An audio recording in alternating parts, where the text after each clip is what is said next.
ஒரு இயக்கத்தினுடைய வலிமையை புரிஞ்சுக்கிட்டு பேசுங்க. அந்த இயக்கத்தின் தலைவர் யாருகிட்டனா, கோபாலபுரத்துக்கு உள்ள போய் ஸ்டாலின் கிட்ட கூட்டணி பேசினாரா? எடப்பாடி பழனிசாமி வீட்டுக்கு போயிட்டு அந்த கட்சியின் தலைவர் கூட்டணி பேசினாரா? இல்ல நரேந்திர மோடி கிட்ட போயிட்டு அந்த கட்சி தலைவர் கூட்டணி பேசினாரா? கேன கிறுக்கணுங்க மாதிரி உட்காந்துக்கிட்டு நாங்க தான் என்ன பெரிய மேதாவிங்க மாதிரி, நாங்க தான் என்ன பெரிய வெண்ணெய் வெட்டிங்க மாதிரி மீடியாவில் போய் உட்காந்துக்கிட்டாக்கா எதை வேணா பேசுவீங்களாடா நீங்க? இன்னொரு பக்கம் துண்டு துக்கடா தூசு துரும்பு இந்த பத்திரிகையாளர்கள்லாம் என்ன பேசுறாங்க அப்படின்னா, பாட்டாளி மக்கள் கட்சி ரெண்டு பக்கமும் கேம் ஆடுது, அதிமுக கிட்டேயும் கேம் ஆடுது, பிஜேபி கிட்டேயும் கேம் ஆடுது. கோபம் வருது எனக்கு. நான் எதனா பேசினா அப்புறம் வார்த்தைகள்ல வந்துட்டு வன்மம் தெரிக்கும். அப்படியே திமுக அடிமை பெண்களுக்கு வந்து ரோசமும் மானமும் அப்படியே சூடும் சொரணையும் வந்து குஷ்புவோட புகைப்படத்தை வச்சுக்கிட்டு அப்படியே தொடப்பத்திலையும் முறத்திலையும் குஷ்புவோட புகைப்படத்தை வச்சு அடிச்சுட்டு இருக்கிறாங்க தமிழ்நாடு முழுசும் இப்ப குஷ்புக்கு எதிராக தொடப்பம் அடி விழுந்துட்டு இருக்கு. அந்த 12,000 கோடி எங்கிருந்து வருது? கருணாநிதி குடும்பத்து பணமா? அந்த 12,000 கோடி கருணாநிதி குடும்பத்து பணமா? கலைஞர் உரிமை தொகைன்னு சொல்றீங்கல்ல, கருணாநிதி குடும்பத்து பணமா? அது தமிழக அரசு உரிமை தொகைன்னு கொடுங்க, தமிழக அரசு உரிமை தொகைன்னு கொடுங்க, ஏற்கிறோம். என் பெயரோடு மேலான தமிழ் பெருங்குடி மக்களே, உங்கள் அனைவருக்கும் மேலரசம்பட்டு சமூகத்தின் பணிவான வணக்கங்கள்.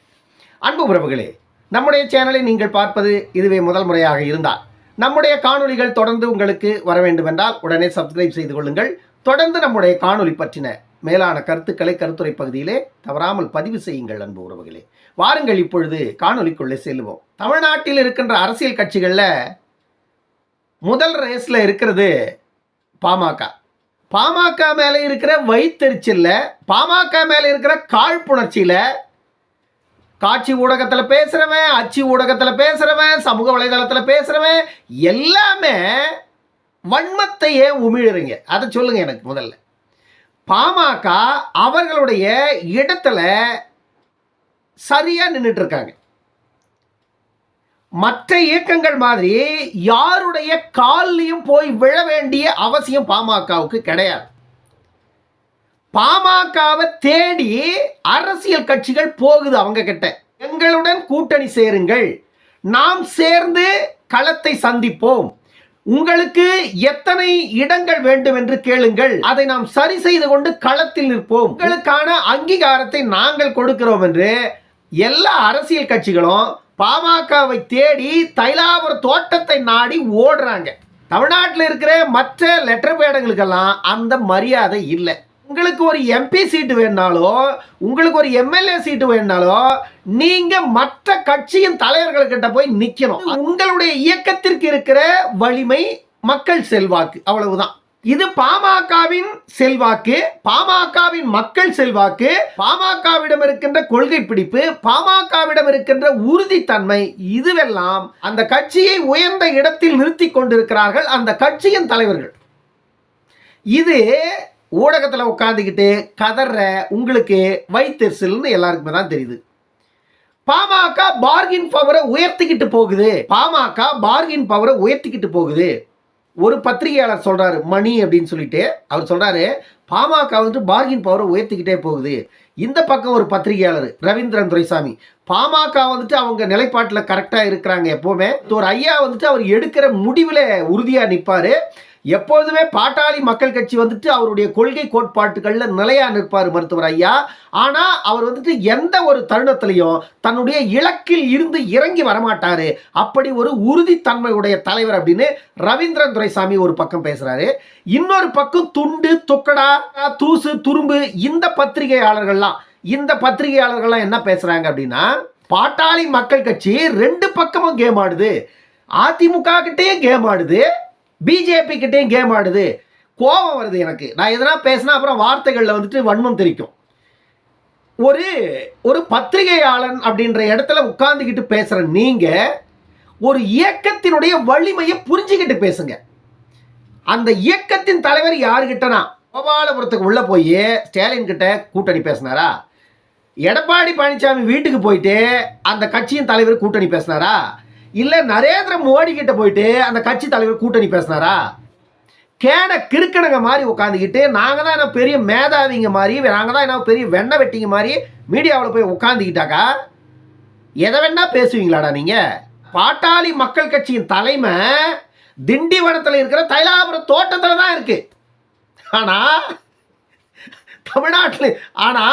தமிழ்நாட்டில் இருக்கிற எல்லா அரசியல் கட்சியின் தலைவரும் ஒரு நாளைக்கு 10 முறை தைலாபுரம் தோட்டத்துக்கு தூது போயிருக்கான். ஒரு நாளைக்கு 10 முறை தைலாபுரம் தோட்டத்துக்கு தூது போயிட்டே இருக்கான்.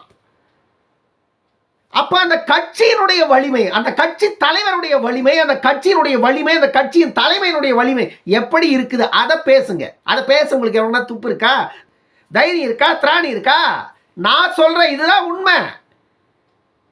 மருத்துவர் ஐயா எங்க இருக்கணுமோ அங்கேயே நிற்கிறாரு. தமிழ்நாட்டில் இருக்கிற எல்லா அரசியல் கட்சியும் அவர்கிட்ட போகுது.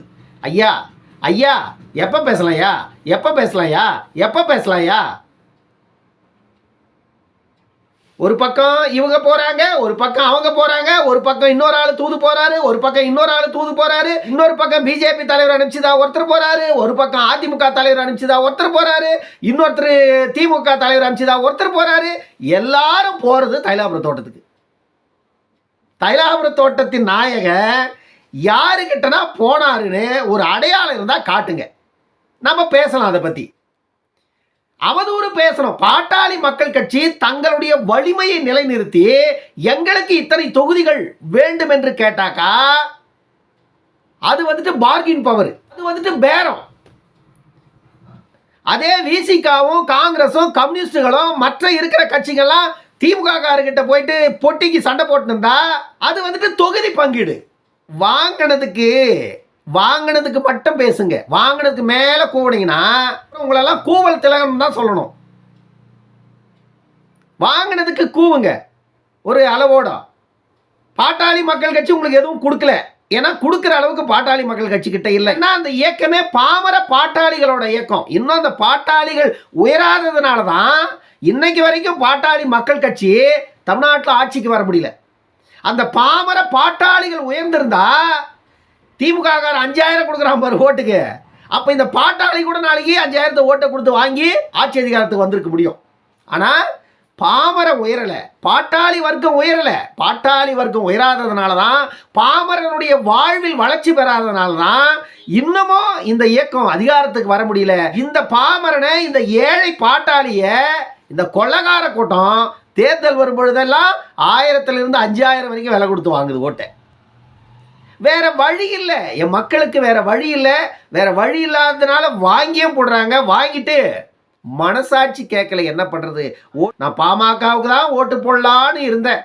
ஆனால் கடைசி நேரத்தில் வந்துட்டு வீட்டில் நைட்டு 12 மணிக்கு எல்லாரும் தூங்கிட்டு இருக்கிறோம். வீட்டில் வந்துட்டு அத்தனை பேர் வரானுங்க, 10 பேருக்கு மேலே வீட்டான வரானுங்க. வந்துட்டு காசு வாங்க மாட்டேன்னு சொன்னால் கூட கேட்கல, வற்புறுத்தி காசை வீட்டில் வச்சுட்டு போட்டானுங்க. ஓட்டுக்கு 5000, 5 ஓட்டுக்கு 5 25,000 வச்சுட்டு போட்டான். 25,000 வாங்கினேன், எப்படி ஓட்டு போடாத விடுறது அப்படின்னு மனசாட்சி கேட்கலன்னு சொல்லி ஓட்டை போட்டு தொலைச்சிட்டேன் அப்படின்னு மக்கள் பேசுகிறாங்க. இதுதான் தமிழ்நாட்டில் இருக்கின்ற பாமர மக்களின் நிலைப்பாடு. இந்த மக்களுடைய மனசாட்சி, இந்த பாமர மக்களுக்கு இருக்கின்ற மனசாட்சி தமிழ்நாட்டில் இருக்கின்ற அரசியல் அதிகாரத்தை கையில் வைத்திருக்கின்ற அரசியல்வாதிகளுக்கு இருந்துச்சுன்னா, தமிழ்நாட்டில் என்றோ சாதிவாரி கணக்கெடுப்பு நடத்தப்பட்டு விகிதாச்சார அடிப்படையில் எல்லா மக்களுக்கும் எல்லா உரிமையும் கொடுத்து தமிழ்நாட்டில் சமநீதி நிலவிருக்கும். ஆனால் இப்போ ஏற்றத்தாழ்வுகள் குவிந்து கிடக்கிறது. அதில் ஏற்றம் பெற்றவர்கள் எல்லாம் உயர்ந்து நிற்கிறார்கள். தாழ்வு நிலையில் உள்ளவர்கள் எல்லாம் கலைஞர் உரிமை தொகை 1000 ரூபாய் வாங்கினுக்கிறாங்க. தாழ்வு நிலையில் உள்ளவங்கெல்லாம் கலைஞர் உரிமை தொகை 1000 ரூபாய் வாங்கினுக்கிறாங்க. அந்த 1000 ரூபாயை கொடுத்துட்டு இப்போ என்ன நடந்துட்டு இருக்குன்னு பார்த்தீங்களா? குஷ்பு வந்துட்டு ஏதோ பேசிட்டாங்களாம். பிச்சை காசு 1000 ரூபாய் கொடுத்து ஓட்டு வாங்கிடுவீங்க நீங்கள், அதெல்லாம் இதுக்கு மேலே நடக்காது அப்படின்னு சொல்லி குஷ்பு பேசிட்டாங்களாம். அப்படியே திமுக அடிமை பெண்களுக்கு வந்து ரோசமும் மானமும் அப்படியே சூடும் சொரணையும் வந்து குஷ்புவோட புகைப்படத்தை வச்சுக்கிட்டு அப்படியே தொடப்பத்திலையும் குஷ்புவோட புகைப்படத்தை வச்சு அடிச்சுட்டு இருக்கிறாங்க தமிழ்நாடு முழுசும். என்ன பண்ணுறது? இந்த வீணா போன கொள்ளகார கூட்டம் இது பாரு, இந்த கொள்ளகார கூட்டம் தூண்டி விடுறது. ஏன்னா எங்கன்னா ஒரு இடத்துல அப்படி சும்மா அப்படி தீ வச்சுட்டா போதும், அதை அப்படியே கொழுந்து விட்டு எரி வைக்க, அதை அப்படியே பெட்ரோலை ஊற்றி கொளுத்தி எரி விட்டுருவாங்க இவங்க. அந்த வேலையைத்தான் திமுக எப்பவுமே செய்யுது. இப்போ அந்த வேலையை தான் நடந்துருக்குது தமிழ்நாடு முழுசும். இப்போ குஷ்புக்கு எதிராக தொடப்பம் அடி விழுந்துட்டு இருக்கு. பெண்களுக்கு கொடுத்த கலைஞருடைய உரிமை தொகையை பற்றி குஷ்புக்கு என்ன தெரியும்? நடிக்க வந்த நீ நடிச்சிட்டு போடினாக்கா நீ வந்துட்டு கலைஞர் உரிமை தொகையை பற்றி பேசுறியா அப்படின்னு கேட்குறாங்க. நான் கேட்குறேன், கலைஞர் உரிமை தொகை 1000 ரூபாய் உங்களை யாரு கேட்டாங்க? எங்கே இருந்து கொண்டாந்து கொடுக்குறீங்க? அவங்க வீட்டுக்காரன் அந்த குடும்ப தலைவன் சம்பாதிக்கிற பணத்தை சாராய கடையில் மாசத்துக்கு அவன் சம்பாதிக்கிற 15,000 சாராய கடையில் புடுங்கிக்கிட்டு 1,000 உரிமை தொகைன்னு கொடுக்குறீங்க. யாருடைய உரிமை தொகை? கலைஞர் உரிமை தொகை. கலைஞர் எங்க போய் சம்பாதிச்சு கொண்டு வந்து உரிமையோட அந்த அம்மாவுக்கு தொகையை கொடுத்தாரு? அவன் புருஷன் சம்பாதிக்கிற பணத்தை ஒயின் ஷாப்ல போயிட்டு நீ வாங்கிக்கிட்டு பணத்தை கொண்டு போய் மாசத்துல 1000 ரூபாய் அங்க கொடுத்துட்டு மீதி 15,000 ஆட்டிய போடுற நாதாரி பயிலங்க நீங்க. இதுக்கு பதில் சொல்லுங்கடா நீங்க. கலைஞர் உரிமை தொகை தானே கலைஞர் சம்பாஷன் வந்து கொடுத்தாரா? கருணாநிதி குடும்பத்தோட சொத்தை வித்து கொண்டு போய் கொடுக்குறீங்களா உரிமை தொகை? இன்னைக்கு மு.க. ஸ்டாலின் ஆட்சிக்கு வந்த பிறகு 2.5 லட்சம் கோடி கடன் வாங்கிக்கிறீங்க. யாரு மேல வாங்கினீங்க கடன்? யாரை கேட்டு வாங்கினீங்க அந்த கடத்தை? 2.5 லட்சம் கோடி கடன் வாங்கிருக்கீங்க. யாரை கேட்டு வாங்கினீங்க? யாரு மேல வாங்கினீங்க அந்த கடத்தை?